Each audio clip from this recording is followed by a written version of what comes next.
भारत के संविधान में धर्मनिरपेक्षता शब्द को जो लाया गया था, जिसे बाद में 1976 में इंदिरा गांधी की सरकार इमरजेंसी के दौरान इस शब्द को हटाकर पंथ निरपेक्षता, जो कि एक बड़ा आयाम है, कभी धर्मनिरपेक्षता और पंथ निरपेक्षता पे फिर बात कर लेंगे आपसे। इस शब्द, ये जो धर्मनिरपेक्षता या पंथ निरपेक्षता शब्द है, इस शब्द पे भारत का संविधान क्या कहता है और भारत सरकार पंथ निरपेक्षता और धर्मनिरपेक्षता शब्द को लेकर किस तरीके का रवैया अपनाती है।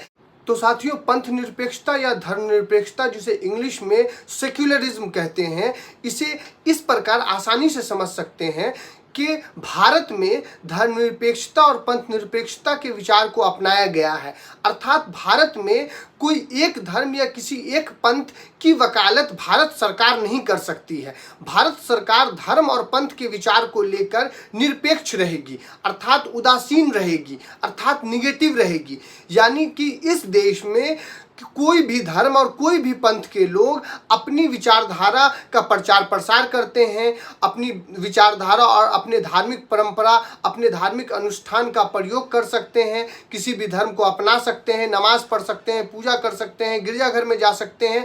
भारत देश और भारत की सरकार उस पर किसी भी प्रकार का रोक नहीं लगाएगी। यही कारण है कि दुर्गा पूजा हो, मुहर्रम हो, रामनवमी हो या ईद की नमाज हो, भारत सरकार इसके बीच में इंटरफेयर नहीं करती है। अर्थात भारत सरकार धार्मिक मामलों से खुद को दूर रखती है।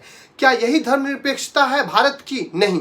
भारत की धर्मनिरपेक्षता में एक और बात जुड़ी हुई है कि जब भी भारत के किसी भी व्यक्ति के जो धार्मिक प्रयोग हैं, धार्मिक क्रियाकलाप हैं, वो करने से अगर देश के किसी व्यक्ति को, समाज को या देश को किसी भी प्रकार की परेशानी उत्पन्न होगी, समुदाय में कोई दिक्कत उत्पन्न होगी, आपसी रंजिश पैदा होगा, ऐसी स्थिति में भारत सरकार, वही भारत सरकार जो खुद को धर्म से अलग रखती थी, खुद को पंथ से उदासीन रखती थी, वही भारत सरकार धर्म के मामले में इंटरफेयर करेगी।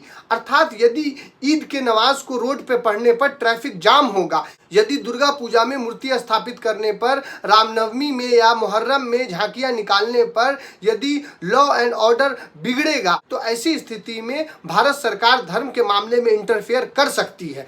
तो एक तरफ तो भारत सरकार खुद को धर्मनिरपेक्ष बताकर धर्म से दूर रहती है और कहती है कि आप टोपी पहनो, भगवा पहनो, उस पे भारत सरकार आपके बीच में नहीं बोलेगी, अर्थात धर्म के मामले में इंटरफेयर नहीं करेगी, टांग नहीं लड़ाएगी। परंतु जब आपके धार्मिक व्यवहार से, धार्मिक क्रियाकलाप से लॉ एंड ऑर्डर बिगड़ेगा, किसी के सेहत का नुकसान होगा, सामाजिक रंजिशें पैदा होगी, समुदाय में अव्यवस्था पैदा होगी, तो ऐसी स्थिति में भारत सरकार धार्मिक मामले में बात करेगी, धार्मिक मामले में इंटरफेयर करेगी। तो एक तो हम समझ गए कि भारत सरकार की जो धर्मनिरपेक्षता की परिभाषा संविधान ने कही है, वो ये कही है कि भारत सरकार धर्म के मामले में इंटरफेयर नहीं करेगा। ऑन दी अदर हैंड वो ये कहती है कि विशेष परिस्थिति में जब कोई दिक्कत उत्पन्न होगी तो भारत सरकार धार्मिक मामले में इंटरफेयर करेगी। और तीसरी जो महत्वपूर्ण बात है, जो धर्मनिरपेक्षता को सही अर्थों में परिभाषित करता है, वो ये कहता है कि भारत सरकार अपने सरकारी क्रियाकलाप में और सरकारी किसी भी संसाधन में धर्म को इंटरफेयर नहीं करेगी। वो ये कहेगी कि धर्म यहाँ की जनता, यहाँ के नागरिक का निजी मामला है, लेकिन भारत सरकार किसी भी धर्म को प्रमोट नहीं करेगी। सही मायने में धर्मनिरपेक्षता यही है कि धर्म को लेकर निरपेक्ष होना, अर्थात भारत सरकार के किसी ऑफिस में, स्कूल में, कॉलेज में किसी भी प्रकार के वैसे क्रियाकलाप नहीं किए जाएंगे जिससे किसी एक धर्म का प्रचार प्रसार हो।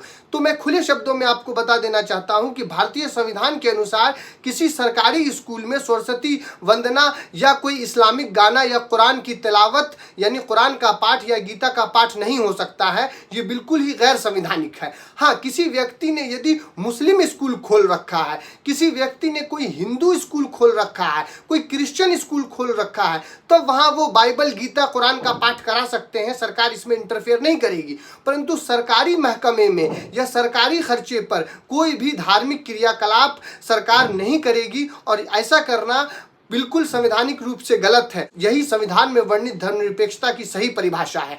इस वीडियो को खत्म करते वक्त भारतीय संविधान की जो धर्मनिरपेक्षता या पंथ निरपेक्षता की सही परिभाषा है, उसमें मूलतः 3 बातें हैं। पहली बात यह है कि भारत सरकार धर्म के मामले में खुद को इंटरफेयर नहीं करेगा। दूसरी परिभाषा यह है कि यदि वक्त परिस्थिति या कुछ अव्यवस्था पैदा होगी तो भारत सरकार लॉ एंड ऑर्डर को मेंटेन करने के लिए धार्मिक मामलों में इंटरफेयर करेगा, जहां गलत होता भारत सरकार को दिखेगा। और तीसरा बात यह है कि भारत सरकार अपने सरकारी महकमों को और सरकारी अमलों को धर्म से दूर रखेगी, अर्थात सरकारी जो भी व्यवस्था है उसमें कोई भी धार्मिक क्रियाकलाप नहीं होगी। यदि ऐसा होने लगे तो किसी सरकारी संस्थान में यदि पूजा होने लगे तो मुसलमान कहेगा कि नमाज पढ़ा दो, क्रिश्चियन कहेगा कि बाइबल पढ़वा दो। इस तरीके से विभिन्न धर्म के लोग आपस में उलझ जाएंगे। अतः सरकारी महकमे या सरकारी चीज खुद को धर्म से दूर रखने का प्रयास करती है। ये तीसरी बिंदु है।